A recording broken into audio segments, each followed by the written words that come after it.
Number one. Oh my god. Yeah, number one.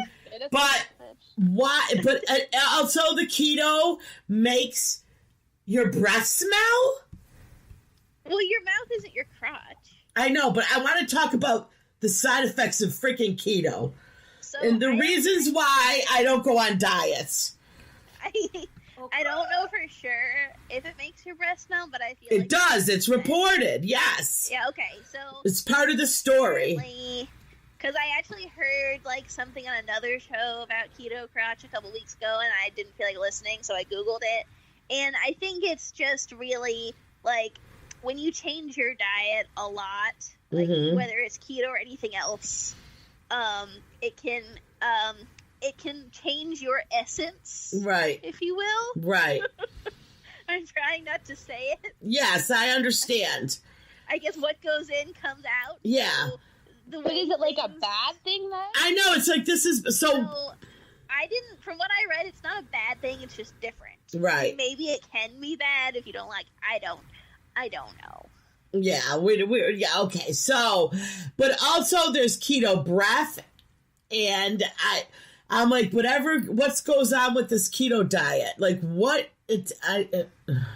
Well, coincidentally, I just started it again 2 days ago. Oh, okay. And I should also just say, I did it like a year ago, too, and I, like, some people are, like, psychos about it. Yeah. And, like, really are intense about eating the right, like, percentages of, like, fat and protein and, like, no carbs whatsoever, and I just don't have the energy for that. Right. So is it basic? I do the best I can. Right. Margaret, is it similar to the Atkins diet? So I don't know that much about Atkins. I've never done it. I think keto is the updated Atkins, old app. Okay. Very similar, and basically it's like you just high fat, moderate protein, and like as very few carbs and sugar as you can eat. Like, so what is moderate protein and what's high fat? So yeah, it's like weird and like counterintuitive to everything you've ever heard about diets, where they're always like low fat, lots of protein, like. Right. That kind of stuff. Okay. Because I guess, and I am far from an expert on any of this, so I might get a lot of things wrong. But right, but yeah. The reason it's high fat, moderate protein, and then like nothing else is basically the idea is to get your body to essentially start eating itself. Like that's what ketosis is like when you're starving to death, basically, and all those fat reserves you have, your body starts using them for energy because it's not getting food. So that's ketosis, is when you're starving yourself. More or less. Okay. And so, but obviously you don't want to like actually starve yourself for a number of reasons. So the reason you do high fat and like moderate amounts of protein is like your body, I guess, like will not like it just won't turn that fat into energy right away like carbs and sugars will. Okay. And I guess protein is also easier for your body to convert into energy like as it's being digested. Right. So you basically want whatever you are eating to be difficult to turn into energy because you want your body to use what you're eating around first. I get it. And burning that. Yep. That this is my very unscientific understanding. No. It's I mean, I've read a little bit of it, so So let's say, like, what is your favorite things to eat when you're on the diet? I'm lazy. Mm-hmm. So like every day this week, I've just had a whole pile of bacon, microwave bacon for lunch. You just put it in the right. Okay. So bacon, high fat. Monday night, I had a steak with butter on top. Okay. Last night and tonight, I just had grilled chicken, which is like not super high fat, but I'm again lazy. So I drove through Chick-fil-A and just got a bunch of plain grilled chicken. Okay, I see. And I also found these protein shakes at Costco that have, I think, there's like 36 grams of protein, like 2 grams of fat, 5 grams of carbs, and like 1 gram of sugar. Okay. So I have like one of those in the morning. Like if you can keep it roughly, again, people get real scientific with this, but like 25 grams of carbs, I guess, is what's ideal. Okay. And like I said, I'm kind of doing keto light because I'm probably eating way too much protein relative to fat, but like, I'm just trying to be skinny. Like, yeah. So, but Margaret, yeah. And whatever, like. But what would be like a really high fat food that's low protein? Bacon. Bacon is like, bacon and butter are two of the like keto staples. Like that's where that like bulletproof coffee that's so popular comes in. Where because you can't have coffee creamer and sugar anymore, and I don't even drink coffee, so this isn't an issue for me. But a lot of people who do keto are like, "But what about my morning coffee? I can't drink it black." So you put butter in their coffee, and that's called bulletproof. Well, butter in your coffee is also it's French, and I believe it's very popular. Yeah. And you know what I mean in a lot of places. So it's what I've done, because I don't drink coffee, but just to try and get more fat in me, is I got the sugar-free, low-carb hot chocolate mix and just put butter in that. Oh. Very good. I bet it is. So... Eggs. I eat a lot of eggs on this diet. Eggs with cheese. Are you allowed artificial sweeteners? You're supposed to, I think, again... try to minimize those as much as possible. Okay. But because then I've heard even outside of the keto diet literature that artificial sweeteners kind of like trick your body into thinking it's getting sugar, and then it realizes it didn't get sugar, and now it really wants some, and you just keep eating more and all that. I don't really use a lot of artificial sweeteners anyway because I'm not a coffee or a tea drinker, so I don't use it there. I do drink, I'm kind of a one-a-day Diet Coke person, but I've really tried to even, over the last couple of years, get more into, like, sparkling waters. Yeah. So, yeah, I know. I love my diet Pepsi, caffeine-free. My biggest weakness, though, which I'm sure is true of a lot of people, is, like, the carbs, like French fries and bread and pizza, sweets. I love candy and ice cream, and like that's the hardest part. So, yeah. I like the keto Are you not diet. worried about that high fat though? Like, I Well, think that's going to be hurting your organs. Well, and there has been studies to show that stuff. And But that's very, very long term. I don't see Margaret doing it long enough to damage an organ. There are people who do this like forever. And I don't want to do that because I want to go back to eating ice cream. I just do it for like a month and lose weight and then go back to eating normally. Yeah. Because I have healthy eating habits. There you go. No, I'm totally being sarcastic. I'm totally yeah. not eat for a month and lose weight and then eat everything in sight. Yeah, but that it is diet for me because, as you know, I don't eat vegetables. Right. Like at all. Neither does Danielle. Nothing green. Every other diet, like Weight Watchers stuff, they're like, eat tons of vegetables. I'm like, ugh. So I just don't eat on those diets. Like, well, I'd rather just not eat. Yeah. So anyway, next thing, Martha Stewart was doing a little Facebook cooking show.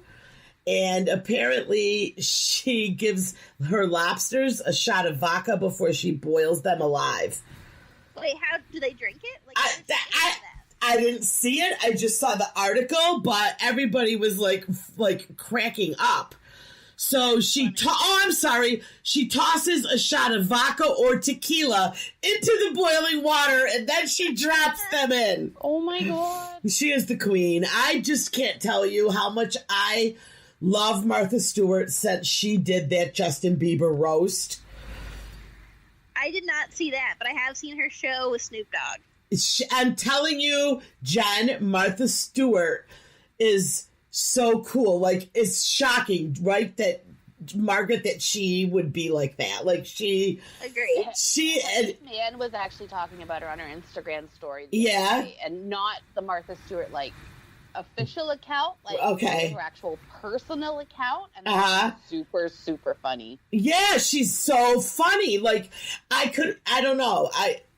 I don't know. I just really enjoyed her. That when she used to do the cooking shows, I always thought she was kind of snarky. And I mean, she went to jail. Come on, Martha's bad. So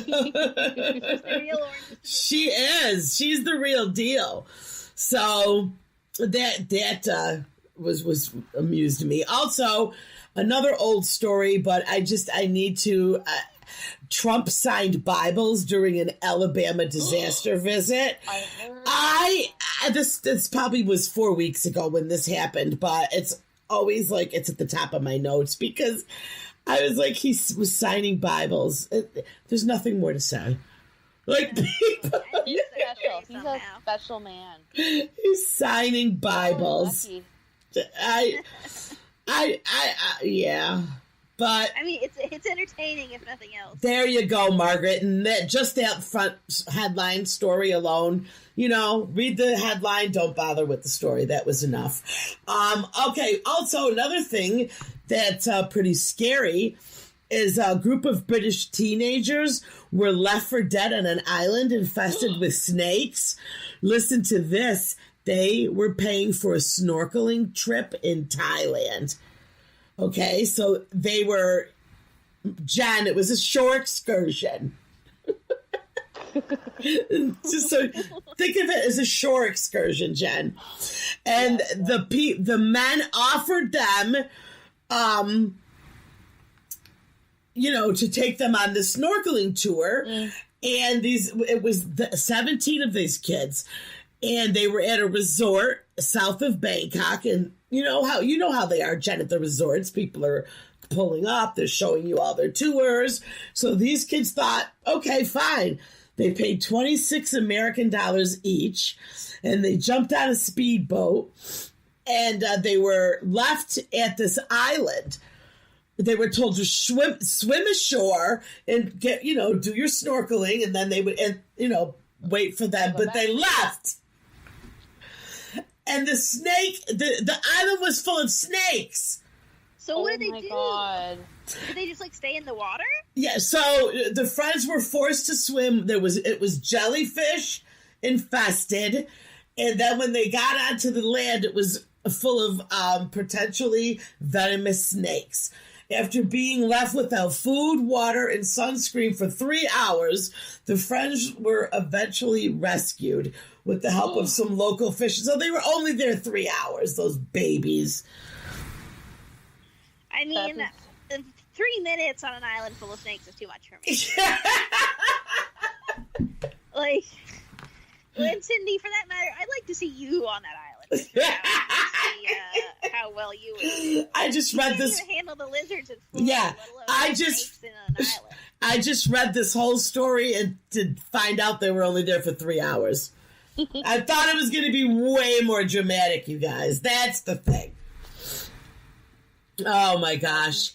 Yeah. So, when you're on this, look out make sure people that are taking you for these tours know what they're doing. Margaret, this is a story for you. Men spend 7 hours a year hiding on the toilet for peace and quiet in the bathroom. Yes, so I actually spend more time. As we know. Margaret's the one that's hiding. Yes, always hiding in the little 40-hour work week, 20 hours is in the bathroom. Right. Yep. Okay, you guys, I got to ask something really quick. Stories. Hold on. Okay, so there's all the drama with Chloe and her friend and Tristan and all this drama. Something happened today. I was trying to catch Dateline, and Chloe spoke to someone today. Did you guys hear anything? I did not. Oh, all right. You don't follow it like I do either, do you? Nope. Oh, okay, I'm totally into Below Deck, though. Oh yeah, so let's talk about that. Well, I'm really behind though. I'm on season 3, so I have watched Below Deck in the past. How about you, Margaret? Yeah, I haven't watched it in a while, but I've definitely watched it. All right. It's so good. So I'm telling you, the people that charter those boats, what do they do for a living that they are so trashy yet can afford